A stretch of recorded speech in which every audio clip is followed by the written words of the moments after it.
ګرانو کتونکو سلامونه. لبخان شیرپوست تاسو په خدمت کې حاضر دی. کیمرامین در سره یاسر خان. په لار روان وم او د سابقه کمیشنر او د ډیپټي کمیشنر چارسده منتظر خان خورکۍ وفات شوي وه. جنازه مو کړله خو چې په دې لار ځي او د شوډاګو باباجي صاحب د خاندان او د بچو سلامونه کوي نو نیمګړی به او یا یې په دربار حاضرونه کوي. نو په دې لار را روان وم او بس داسې را دننه شومه. دا دربار علیه دا جومات دا شوډاګو باباجي صاحب د دې بنیاد په خپله یې ښودلی و. شیخ الحدیث و او د پاکستان نه چې د پاکستان نه بهر به خلکه دلته راتلل او الله پاک سید حضرت سید المعروف شوډاګو باباجي صاحب په خوله کې کوم اثرات اچولي وو، داسې بیماری چې هغه الله پاک د جړلې نه ختم کړي. خو الحمدلله هغه سلسله بنده نه ده. د شوډاګو باباجي صاحب پرزن هغوی ته هغه ټول اجازې او اتفاق ته ګوره چې زه څنګه راننوتم نو د شوډاګو باباجي صاحب پرزند هم دلته کې دی او مختلف ځینو نه خلک هم راغلي دي. دا بلکل زه اتفاقي خو روزانه دا صورتحال وي نو دعا به هم کوو چې باباجي صاحب ته الله پاک جنتونه ورکړي او په دغه دربار چې څوک حاضري کوي نو پیران نه مري. ګرانو کتونکو نن هم ژوندی دی خو د خاندان خلک یې نه وي نو د بار نه راغلي دي او د بار خلک د تاسې متعارف کوم. رور مې ته د کوم ځای؟ زه ګلشنیات کلي یم. ګلشنیات کلي. څه مریض دی راوستی؟ مریض مې دا مریض دی. څه بیمار دی؟ دی بیمار دی، د سینې بیمار دی جی. د سینې بیمار دی. ښه. او تاسو د کوم ځای جي؟ د دغه ځای تاسو مې د یو مریض سره راغلی. ښه. داسې مختلف دا ملګري راغلي دي. ملګرو نه تپوس کوم. رول مې ته د کوم دی؟ زه د ارچن بدرګي. ارچن بدرګي. تاسو جي؟ یو غونډاخیل. غونډاخیل خادم دی. تم د بدرګي. باباجي صاحب سره څومره وخت تېر کړی؟ باباجي سره خو موږ ډېر ښه وخت تېر کړی. باباجي سره خو زموږ ډېره مینه وه. موږ سره به هم ډېره مینه کوله. موږ به هم سره کوله. روزانه به سهار به راتللو او ماښام ماخوستن به دې تللي. دلته به هم خدمت کوو بابا سره. تاسو د کوم ځای جي؟ موږ د کاټلنګ راغلي یو. د کاټلنګ نه؟ او جي زما په دې جسم باندې جسماني دردونه دي، په دې خپو باندې، په ملا باندې، په ټول بدن دا دردونه خورېږي د خپو پورې. باباجي سره زما مخکې هم ملاقات شوی او د سره دعا سلام راغلي و. داسې چې راپېښ شو نو بیا دلته دې سلامونه کوو، خامخا راځو. ګرانو کتونکو په دې علاقه کې په دې سیمه کې جعلي پیران ډېر را پیدا شوي دي. مونځ او دس به نه کوي، ثقه به برابر نه وي، هغه به انښتي وي، هغوی به دغه کوي. تاسو سرجي لږ را دې خوا ته شئ او هغوی به هم دغه کوي.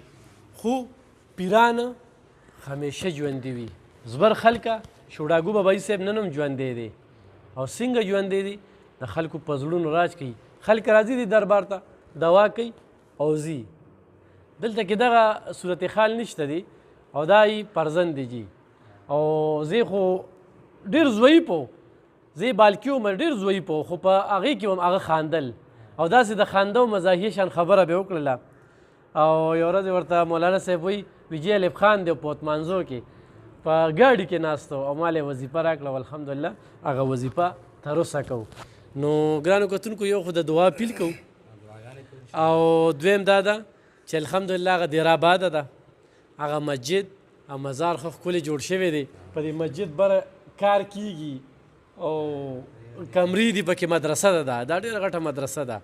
نو دې کې خو په تاریخ کې په پښتونخوا کې چې غټه جنازه شوې ده نو په دې خورو کې پروت د الله پاک د دغه بنده شوې ده. مولانا صاحب خپله پېژنګلو زموږ د کتونکو سره وکړئ. الله تعالی تاسو خوشحاله کړي. الف خان صاحب د باباجي صاحب سره یو ښکلی محبت او نسبت و. اصل کې د دوی چې کوم سخرګنۍ ده هغه ټول د باباجي صاحب مریدان دي. زمانې شپېته اتیا کلونه هغوی راځي، ټول د هغوی نیکونه د هغوی مشران ټول راځي. الحمدلله هغه نسبتونه دي. باباجي صاحب رحمت الله علیه په دې دا زمونږ دا کومه مدرسه ده، کوم جامع مسجد دی، د دې بنیاد باباجي صاحب کېښودو او موږ یې داسې نه پوهې کولو او دې ځای ته به اشاره کوله دا طرف یې شړ پرېښی و ملګري یو بعضې وخت کې اعتکاف ته کېناسته نو بابۍ صاحب دې خمه کېنئ دا د هغه زمانې چې بابۍ صاحب دا جومات خو ډېر پخوانی دی 100-120 سال وشو خو داسې محدود لږ شانتې دغه و دې خوا دا طرف خالي و دا جومات سره نه و بابۍ صاحب دا غونډ پیته کېښود او هغه سره پورې جومات سره یې دا ځای شامل کو او دا ځای پکې ځان لګو وایي زما د دنیا آبادي شوي دي خو بابۍ صاحب آبادو ته نه دي کتلي وایي زموږ دا 2 ګزه ځای دی دې خاورو ته به ځو الحمدلله بل بابۍ صاحب رحمت الله علیه فرمایل تاسو دا خبره وکړه چې د مریضانو هغوی الحمدلله روحاني علاج به کوو هغوی فرمایل چې زموږ دا میدان دا د خدمت دی او دې کې هر قسمه بیماران راځي ما ټول بیماران راځي څه روحاني بیمار دی او څه جسماني بیمار دی او څه غمونو والي دی او څه کاروبارونو والي دي بابۍ صاحب د هغوی تسلي کوله چېرته عمر کې هغوی غوسه نه ده کړې او موږ ته یې فرمایل چې ګورې غوسه کېږئ منو تاسو له به هر قسم مریضان راځي د هغې اصلاح به کوئ د هغوی تسلي به کوئ د هغې دم درها به کوئ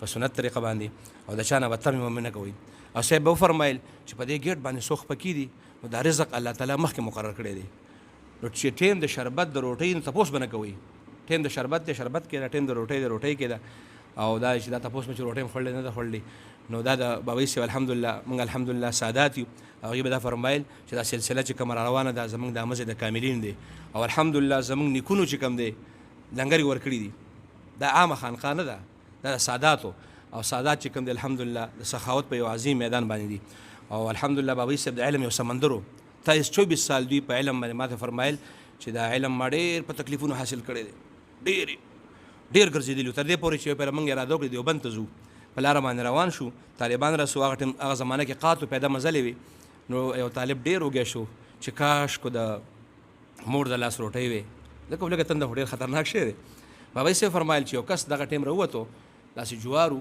او د هغې نه یې روټۍ راویسته بلکل تب ته اوچتېږي ما چې حالات وکړه موږ بیا وروسته پوه شو طالبانو په هغه ټیم نه پوهېدو نو هغه حضر علیه السلام چې دا روټۍ خورئ او خپل سفر د علم کوئ دعا راته وکړه نو بابۍ صاحب د حضر علیه السلام سره ډېر ملاقاتونه شوي دي بابۍ صاحب به ځان پټ ساتو تقریبا 70-75 سال هغوی درس او تدریس تقریبا 65 سال درس دلته وکړو د ابتدایي کتابونه فنون بیا د اخري دورې پورې چې بابۍ صاحب دلته د دورې حدیث طالبانو ته پټ کېدل د سپین ږیري لوی علما به راتلو چې د هغوی مخ ته به یې کتل بلکل تا ته بلکل جنت ښکاره کېدو داسې یو نوراني چهرې وي بابۍ صاحب دغه سلسله د علم ډېر درس به یې کوو بابۍ صاحب ډېر درس کوو د دم درهې کار دونه نه کوو څونه چې د هغوی د علمي مصروفیاتو تر اخره